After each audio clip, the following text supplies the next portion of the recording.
Hello and welcome to Sequeled. This week we're talking Breakfast Club. It was recommended to us by Ben, so we're just going to jump right into it.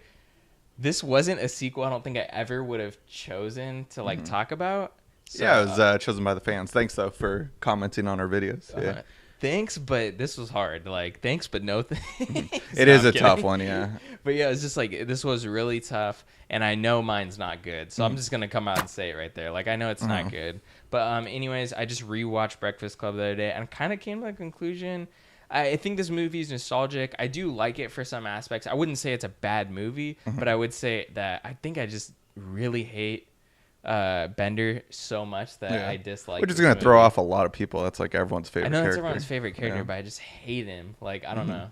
I feel like the teacher. Yeah. I'm just damn Bender. It might be fun because I've only seen it really twice. The first time I ever saw it was in high school. I was like, oh, that Bender, he's funny. He's the rebel guy. And maybe though, I forget what other time I saw it, but I don't think I was paying attention as much. I think it might have been in a college film class, actually, of all places. Both times are in film classes, yeah. So basically, I want it to take place, since it's called the Breakfast Club, they never really eat breakfast. True. I was trying to think of other things where they're called the Breakfast Club and they don't eat breakfast. And Breakfast Club Power 105.1? Right, radio show? Yeah. So they don't put respect on Birdman's name, I guess. No, put some respect on my name. Put some respect on my name. Yeah. I definitely want it to take place in that radio show. Oh, okay. No, I'm oh, okay, yeah. I was like, it'd be so bad. All right. But anyways, I was just every time I would search Breakfast Club on YouTube, because sometimes I like to rewatch some clips or just interviews, behind the scenes kind of stuff. The only thing that came up for this one was just Breakfast Club Power 105.1. They've taken over that name now? Oh, they are they are the Breakfast Club now. That's sad. The movie The Breakfast Club actually isn't the Breakfast Club. They are it now. So one of my favorite lines I always crack up in Dope is Tyga saying Breakfast Club, Molly Ringwald. And I was just like, oh, haha, that's a funny joke. He's talking about Molly, but Molly Ringwald's in Breakfast Club. But how many people do you think are just like, oh, he mentioned Breakfast Club in Miami? Charlamagne the God. Yeah. Definitely, there's a lot of people that do that, I feel like. That's a bummer. I didn't know this. All right. But anyways, I'm going to put some respect on the Breakfast Club's name. Cool, the way it should be. And I was just after rewatching the movie, I was just thinking about things that I just feel bad for Brian's character, because he's kind of he doesn't really have anything going on. Everyone couples up in the movie but him. He's just right. He had to do everyone's homework. They all had to write essays about who they are. And they were like, how about you just write the essay? That's a good point. I forgot about that. For all of us, which it's a cool ending with them voiceover reading that. But first of all, the teacher asked for 5 different essays, and they were like, "Hey Brian, how about you just do the essay for all of us?" Right. He didn't even write 5 different essays; he just wrote one for all of them. Yeah, and they just wrote maybe one word, like a rebel or a criminal, an athlete. Yeah, and that's all they wrote was just what their stereotype was. But anyways, there is no breakfast in this movie, if you remember. Right. I think it's just because they woke up early. There's a lunch. Yeah. It might be construed as a brunch, but I think it's mainly just a lunch. They had milk in the movie. And an apple or something.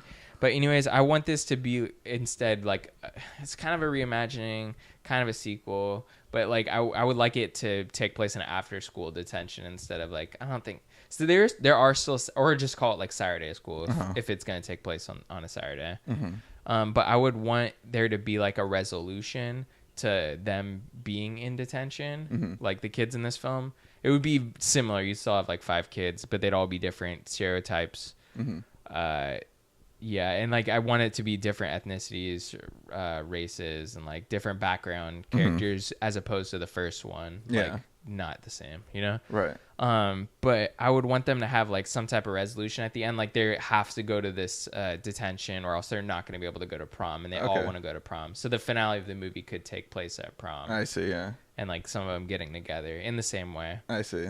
But that's Yeah. That's kind of where I'm going. So going back with these athletes though and stuff, like I thought that like 21, 22 Jump Street like captured like kind of what modern day high school is. So if you want to go that route, I think like I guess you could go with like just more like thespians, I guess, being like the main thing. Maybe not all At least thespians, but the jock character yeah. would be replaced by like a thespian. Exactly, yeah. And you don't have to make a joke about it per se. Then also, what's it called? It's now like a thing, I guess, like scene kids, emo kids in our day were like fucking made fun of, but it's now like the goth chick is like the popular chick nowadays, it seems like. Yeah. Yeah. Mm-hmm. If for some weird reason. Yeah. Well, then Ali Sheedy's character could essentially Right. just stay the same. Yeah. Oh, can I just mention really quick? Uh-huh. Wasn't it kind of weird that like Ali Sheedy was way hotter as like the outcast, and then when she got made up by Claire, like she was just like, I wasn't in that. I'm just saying, like she looked better before she got the makeover. I forget when it was. I'm pretty sure it's Mark Duplass actually on Twitter. He's like he just made an argument like on a random tweet saying Ali Sheedy looked better before Claire like dolled her up in Breakfast Club. Like who agrees? He wrote something like that. I think most everyone agrees. Yeah, I retweeted the shit out of that tweet. I remember. Yeah. But if I like your concept though, it is good and it works. But I had my own concept too. I guess if I was brought in as an asshole writer, it's just like, no, we're gonna scratch this and stuff. Okay, hit me. Yeah, I guess I was gonna do it where it's like the Breakfast Club getting back together at like a reunion and stuff, and get into some shenanigans there. Outside, do you think they ever hung out outside? Like once the Breakfast Club was over, like at school, do you think they ever acknowledged each other? Because I feel like they didn't. Yeah, I would like to think they did, but honestly, I don't think they would have. And that's why I think at a reunion they might come close together again and realize like, oh, you know, you missed out. You have nothing in common with the people that you were friends with in high school. You just feel the need to be in a clique. Yeah, I like that idea. It's just like, where do you go? Like, okay, do you just go down the normal stereotypical path that they should, or does that almost disrespect the idea of the Breakfast Club of that there is more to these people than the stereotypes that they embody? Yeah, I mean, easily it seems like Anthony Michael Hall's character, if he grew up, he would have been like, you know, not famous, but well off. You know, he's smart as heck. He probably got to a good school, found a nice job and stuff. Probably found a great wife too, and then like what happened to everyone else and stuff. Yeah, you could do that cliche essentially. Yeah. I'd like to see Anthony Michael Hall, you know, end with someone though, because we didn't get that. Yeah. Let's see Bender write the essay at the end of Breakfast Club too. Yeah, Bender, it's like all gonna be like literally in emojis or something. Yeah, I like both ideas. I think at the end of the day, a sequel to the Breakfast Club like disrespects the very message of the Breakfast Club, because we can only go down these routes where it's like super stereotypical. I mean, you can like go the other, like, what if Brian, Anthony Michael Hall's character, ends up poor and like Bender ends up rich because he got in a Ponzi scheme or something. But then it's just kind of like me writing that on paper, thinking about it, it just seems too crazy. Like, no, but that'd be dope. It'd be different too, though. But it'd be different. But I would just hate Bender so much that I wouldn't want that. Universal would never go for it, though. Sadly, Universal owns the rights for now. Well, I hope that nothing really happens with this. Yeah, I know. I don't think there will be. But this is why the show exists, though. Yeah, this is why the show exists. We just think of weird kind of sequels to your favorite movies. So going on what we're doing next week, I don't think you don't have the Blu-ray, and we don't have that fake Blu-ray cover. So I don't even know if it's out yet, actually. I'll just grab this thing right here. Yeah. Oh, wow. It's such a epic like poster. That? Yeah. Look at that. Oh, yeah. Whoa. Look at those visual effects. Come at me, Deep Blue Sea. Yeah. But anyways, we're talking It Comes at Night next week. This was also recommended that we give our version of a sequel. So thanks for your suggestion. I'm excited to do this. It's gonna be tough. I did see it. You saw it too, right? Yeah, I saw this movie. I did enjoy it in theaters, so I'm excited where you would go with it. I would assume that it's probably not a direct sequel, but we'll see. We'll see.